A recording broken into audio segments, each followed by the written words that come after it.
Hey everyone, thanks for checking in with us here at City Walk. It's Pastor Ben, it's my wife Lorie, and we have a special guest today.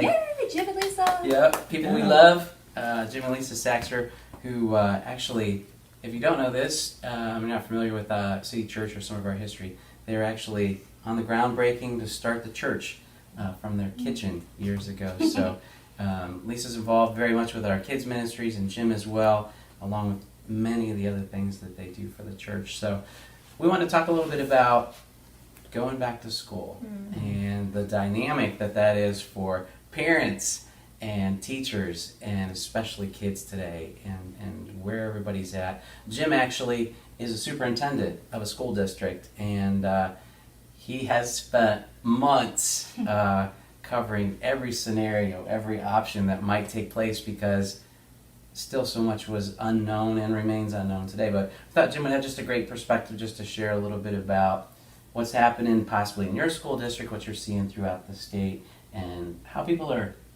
should we approach this? How do parents? Yeah. So whatever. Yeah, no, it's been truly, we think about it, we haven't been in school since March 16th, at least for down local schools where I'm at, and we're down in Wayne County, and but our goal has been providing the quality education for our kids, supporting our students as they're learning through the whole process. And we finished out the school year, and like Ben said, like you said, we haven't really taken a summer break. My administrative team, we met every single week. The Ohio Department of Education, the Ohio Department of Health, Wayne County Health Department, kind of all working together, and they told us, be ready for anything and everything, and be flexible and nimble. And truly, those were I'm on 3 superintendent meetings a week, virtually all summer long since March. It's been going on, and every single meeting, those same words were said. I'm like, all right, so they're going across the board and across all the state to make sure that they're saying that. And our goal is, we kind of put it out there as we looked at going into this school year. We talked about, we surveyed our families, just said, what are you looking for? As a and there's a lot of different models out there. Some school districts are coming back, 100%, 5 days in school each week. There's some that are doing totally remote, and then there's some that are doing a hybrid, where you're in school for 2 or 3 days a week, and then you're at home.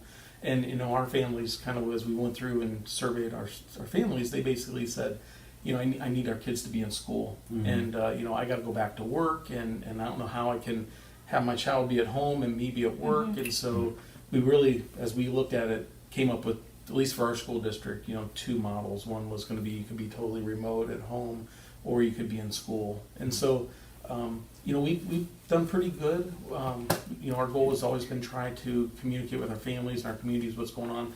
But ultimately, our goal is to make sure that we're providing quality education for our kids, making sure that they're safe while they're in the classrooms, while they're on the bus, while they're in lunch line and eating their lunch in the cafeteria. Also, making sure that our staff is safe, and making sure that they feel comfortable being there with the kids, and sometimes when you have some older staff members who are kind of concerned about what could happen, and a lot of kids really aren't getting sick, but those that are recovering quickly. But when you sometimes have some adults who maybe have some underlying health conditions, or I have a spouse at home, or I live with family members. I have families who are taking care of their parents, and so they're like, I'm concerned about my health and my safety. And so, we've spent a lot of money this summer buying, hospital grade disinfectants, so that we can go into classrooms and in 5 minutes you can spray the whole room. You almost bomb it. And it sanitizes the room, and so looking at we purchased face shields and face masks and desk dividers and all those things that we can do to just we look at it as the health department talks about it like Swiss cheese. You layer, and every little bit that you can do just adds another little bit of protection, and that's our goal. Our goal is to help our kids want to be back in school. I mean, so many of them. I think Hudson, our daughter, said, she goes, I will never complain about being in school again. So we recorded that to make sure. No more snow days. So we and I think that's what our kids want. And that's our goal. We start back to school Monday, and we're going to do a staggered start where half the kids come on Monday, the other half come on Tuesday, and we're going to talk to them about how do you social distance, and how do you wear a mask, because we're still under the the face mask mandate from Mm-hmm. the governor. So, we'll be wearing those, and the kids are wearing them on the bus, they're wearing them in the hallways, and, our goal is to, as much as we can when we're social distancing, to be able to, I struggle with social distancing because I want to call it physical distancing, Mm-hmm. because we still want our kids to be social, and that's what they want. They want to be back with their friends and be back in school and see them and do all that stuff. And I think they're going to appreciate learning, Yeah. the fact that if they're back there, regardless, because we have about, 8% of our families are choosing the remote learning model. And so Okay. that they're gonna keep their kids at home. And so I had a meeting last week with the families, virtually, to talk to them about what the platform looked like. Mm. And they're in the same situation, regardless of where you're at. They all want to be back in learning. They all want to get back, because that's the one thing that I had said, I think from the very beginning, was, this virus is so, it changes, so fluid, the situation that we're in. But the one thing that kids can be sure of is the consistency of education. Mm. They know learning. They know how to do their reading and their language arts and their math and all that stuff. So that's if there's one consistent thing we can give our kids, it's going to be the fact that they know how to do school. And so my goal is to get them back in school so they can get at least something going forward that they know how to do. I think that's huge. There's so many school districts, so many families, so many different situations that are represented for people that might be checking out City Walk this week. So, two things there: parents, grandparents, families.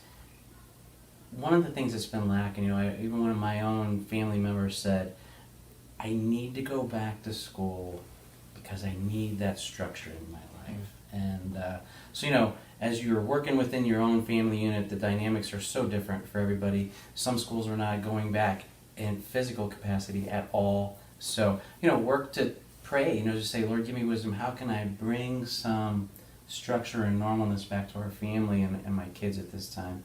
And pray for wisdom for our leaders like Jim and others who are just trying to do the best they can to do that. I love what you said. I haven't heard anybody say this. For you and the school district, it's not so much about, we use the term social distancing because that's all we've heard, physical distancing.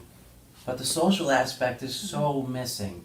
And I honestly feel like a lot of students and even teachers are hurting because they haven't had that. So that was a really good word. Yeah, we have a clinical counselor that's a part of our school district, and we were able to increase her just this past year to 5 days a week, because we had her about 2 days a week.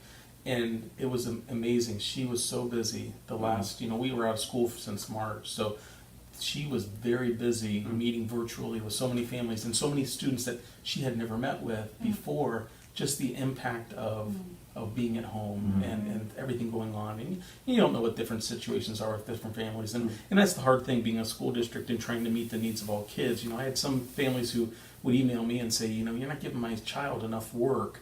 And I had some families emailing me and saying, listen, you're giving me a lot of stuff. And then I had other families email me and say, you know what, I have lost my job, I have a family member with COVID, we're not even ready for education. Wow. So they're dealing with that mental health So capacity. many things. I think that's where everybody has a different story.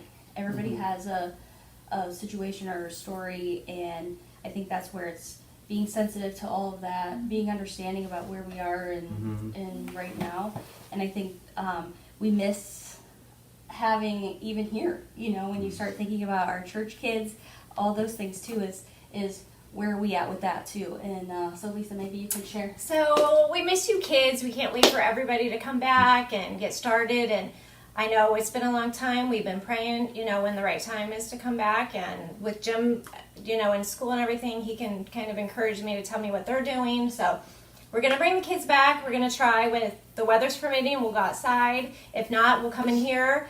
We'll do our hands. We'll social distance as much as we can. We have a sink in our room. So we'll just kind of keep everybody safe as possible and just keep continuing to pray. And we feel like it's time to bring the kids back. So do you think we're excited. what week or next week, next Sunday. Next Sunday? Next Sunday already. Amen. So, and we'll have Which the teens, and we'll have everybody open.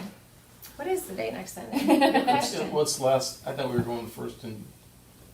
It's last week in August. Okay. Yeah. Sorry. Yeah. No, it's not. 2 weeks? 2 weeks. 2 weeks. Oh, I wanted to bring you kids back sooner. She's ready. So I She's put a ready. date Let's on do that. that. Let's It put would a date be on it. First week in September. September That's 6th. right. I'm sorry. September 6th. I like the enthusiasm. You're so excited about it. She's Yeah. excited. Okay, That's so actually good. 2 weeks. 2 Okay, weeks. 2 We'll weeks. have I you guess guys back. gives you some time to plan and think about it. And, Thanks. you know, it is missing within the church.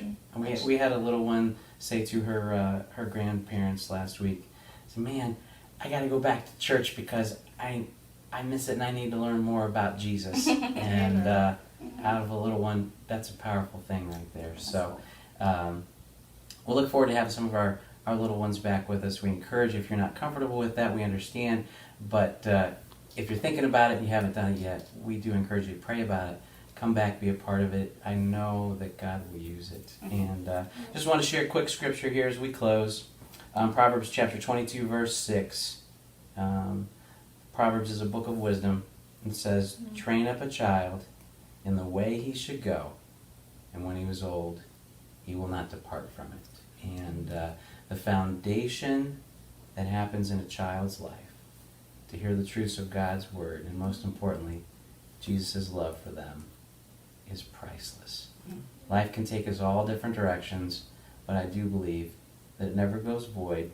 We always have an opportunity to come back to the Lord, but that foundation is so important. Church is a small part of it. Families, I encourage you, that's where it really can take place, is at home too. So we encourage you to do that. So thanks for taking a walk with us this week. We hope to see you all here at church. And for those that are just checking in and you have your own church families, God bless you. We'll be praying for you too with the dynamics that you're all facing with school this season. God bless you.